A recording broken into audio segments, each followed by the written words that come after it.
the rates committee will take an appropriate decision on that matter.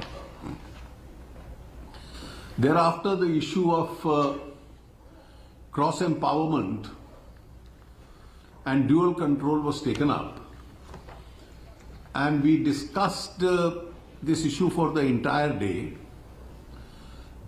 and we've been able to arrive at a decision on this issue. The entire taxation base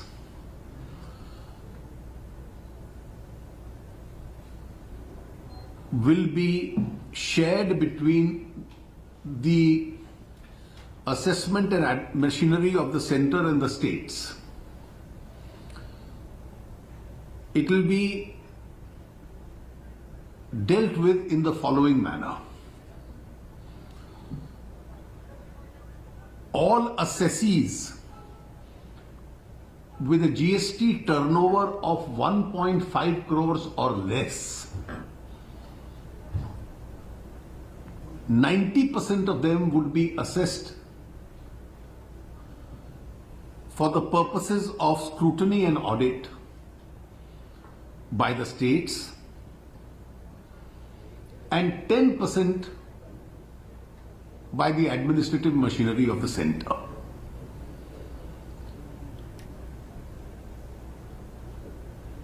Those above a turnover of 1.5 crores would be assessed in the ratio of 50-50 between the center and the states. To repeat, the states would do 50% of the assessees above 1.5 crore turnover and 90% of those below 1.5 crores turnover. The center would do 50% of those above 5 crore turnover, above 1.5 crore turnover, and 10% of the assessees below the 1.5 crore turnover. Intelligence-based enforcement powers will vest in both the center and the state assessing officers. The above division will relate to scrutiny and audit.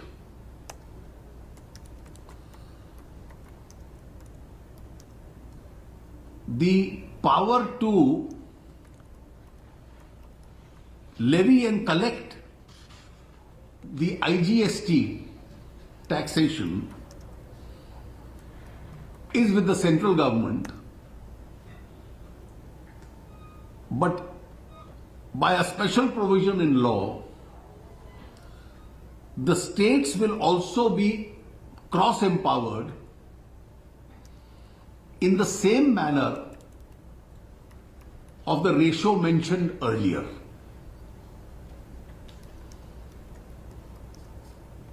In the exercise of IGST,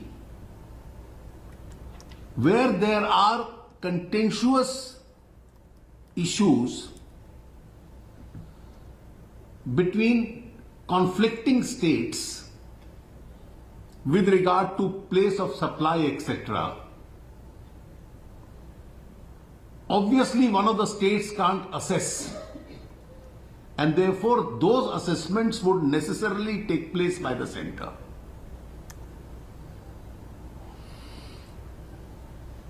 As far as the area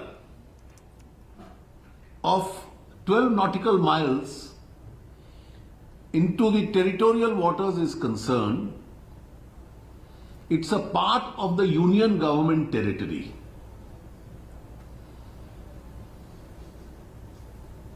But as per convention,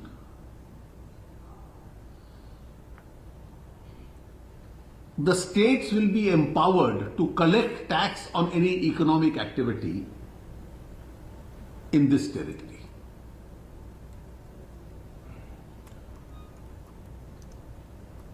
This decision has been taken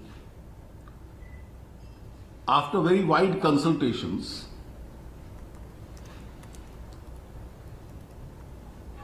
There was initially a proposal made by the chairman of the CBEC, which was discussed with all the officers of the state and the ministers. There were some issues with regard to this. There was an alternative proposal made by the minister from Tamil Nadu. Eventually, that proposal became the base proposal. It was debated upon, improved, and finally agreed upon. All the ministers present agreed to the proposal except the West Bengal minister, who disagreed to the limited extent that assessments below 1.5 crore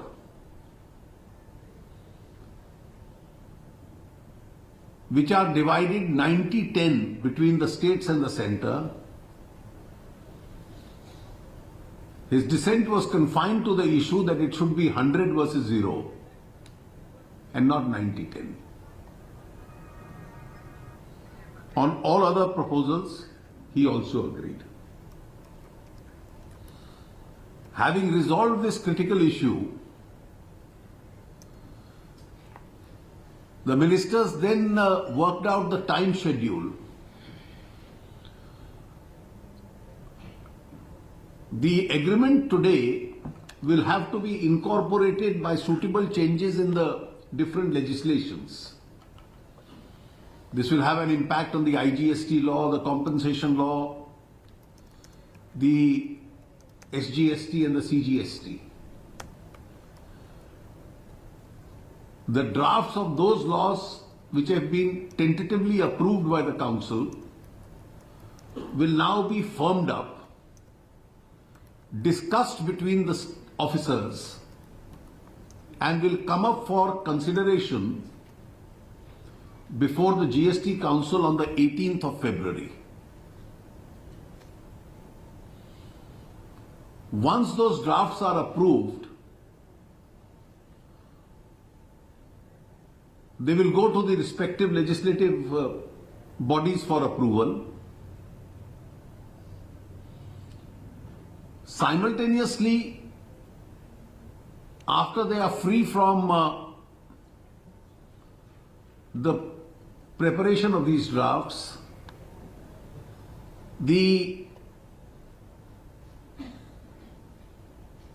officials who are lending technical support will start working out on the fitment of the rates into the various slabs.